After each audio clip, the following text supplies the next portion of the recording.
नेहा सिंह राठौर अपने ट्वीट्स को लेकर अक्सर चर्चा में रहती हैं। उनका निशाना अक्सर बीजेपी सरकार पर होता है। नेहा सिंह ने एक बार फिर देश के प्रधानमंत्री नरेंद्र मोदी से सवाल पूछा है। नेहा का कहना है कि इस देश में इतने हादसे हो रहे हैं, मणिपुर में प्रदर्शन हो रहा है, पहलगाम में आतंकी हमला हुआ, मगर पीएम मोदी ने एक भी प्रेस कॉन्फ्रेंस नहीं की है। नेहा सिंह ने अपने आधिकारिक सोशल मीडिया अकाउंट एक्स पर एक वीडियो पोस्ट किया जिसमें उन्होंने कहा है कि इस देश को एक ढंग के प्रधानमंत्री की जरूरत थी। 11 साल हो गए, आपने एक भी प्रेस कॉन्फ्रेंस नहीं की, आपने सिर्फ अपने मन की बात सुनाई। आप अपने देशवासियों की बात क्यों नहीं सुनना चाहते हैं? क्या आप उनके सवालों से डरते हैं? वैसे डरना बुरी बात नहीं है, बहुत सारे लोग डरते हैं, लेकिन डरने वाले व्यक्ति का ये कहना कि उसकी छाती 56 इंच की है, ये ठीक बात नहीं है। मोदी जी, देश में बीते 2 महीनों में एक विमान और 5 हेलीकॉप्टर और दुर्घटनाग्रस्त हो चुके हैं और सैकड़ों लोग मारे जा चुके हैं, लेकिन देश के मेन स्ट्रीम मीडिया की हिम्मत नहीं हुई है कि आपसे एक भी सवाल पूछ ले।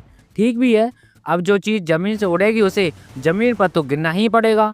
इसमें आपकी क्या गलती? गुरुत्वाकर्षण बल का दोष है, ग्रेविटी जिम्मेदार है। वहीं आपको बता दें, नेहा सिंह ने आगे अपने वीडियो में कहा है कि जिसने जन्म लिया है उसे एक ना एक दिन तो मरना ही पड़ेगा, बाकी आग का तो धर्म ही है चलाना। तो कुल मिलाकर जो कुछ भी हुआ है वो विज्ञान और धर्म के सुसंगत है। ऐसे में आप निश्चिंत रहिए, देश भी आपसे सवाल पूछने के मूड में नहीं लग रहा है और पत्रकारों की हैसियत ही नहीं बची है कि अपना माइक आपको दिखा सके, लेकिन फोटोग्राफर्स को आपने पूरी छूट दे रखी है। विमान के दुर्घटना स्थल की आपकी तस्वीरें पूरे देश ने देखी, क्या शानदार एंगल था सर, कैसे कर लेते हैं आप? वहीं उन्होंने आगे कहा है कि तस्वीरों से याद आया कि पूरे देश ने मणिपुर की भी तस्वीरें देखी, वायरल वीडियो भी देखी। मणिपुर से तो आपका पुराना रिश्ता था ना, अब क्या हुआ? मणिपुर में औरतों की परेड निकाली गई, आंखें निकाली गई, काटे गए, घर फूके जा रहे हैं और आप बिहार में रैली कर रहे हैं। क्या आपका काम सिर्फ भाजपा का चुनाव प्रचार करना है?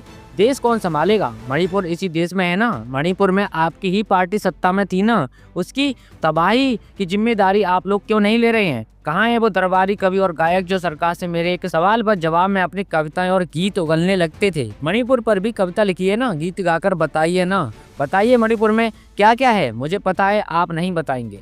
जानते हैं मोदी जी, मणिपुर में जो हुआ और जो हो रहा है वो राष्ट्रीय शर्म की बात है, लेकिन मणिपुर को लेकर सरकार का जो रवैया है वो उससे बड़ी शर्मिंदगी की बात है। नेहा सिंह आगे कहती हैं कि इस देश को एक ढंग के प्रधानमंत्री की जरूरत थी जो उनकी समस्याओं को खत्म करता, लेकिन आपने देशवासियों को समस्याओं को खत्म करने के अलावा बाकी सारे काम किए और देश की पुरानी समस्याओं को न सिर्फ बढ़ावा दिया बल्कि नई दिक्कतें भी खड़ी की हैं। आपने पूरे देश को एक भटके हुए रंगमंच में बदल दिया है जहां आपकी पार्टी के नेताओं और समर्थकों को कुछ भी बोलने और कोई भी तमाशा करने की पूरी छूट मिली हुई है।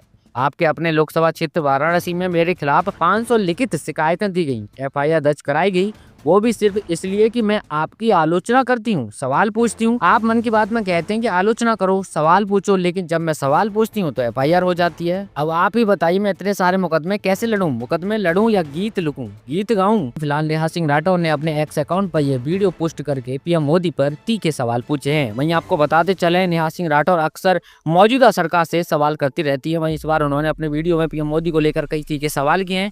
बाकी आज की खबर यही थी। आप सब लोगों का इस पूरे मामले पे क्या सोचना है, अपनी राय हमें कमेंट करके जरूर बताएं और आगे भी देश दुनिया की और भी तमाम खबरें पाते रहने के लिए हमारे साथ जुड़ जाइए। वीडियो को लाइक करके चैनल को सब्सक्राइब भी कर लीजिए। चलिए जल्दी मुलाकात होगी हमारी अगली किसी खबर के साथ, तब तक के लिए नमस्कार, जय हिंद।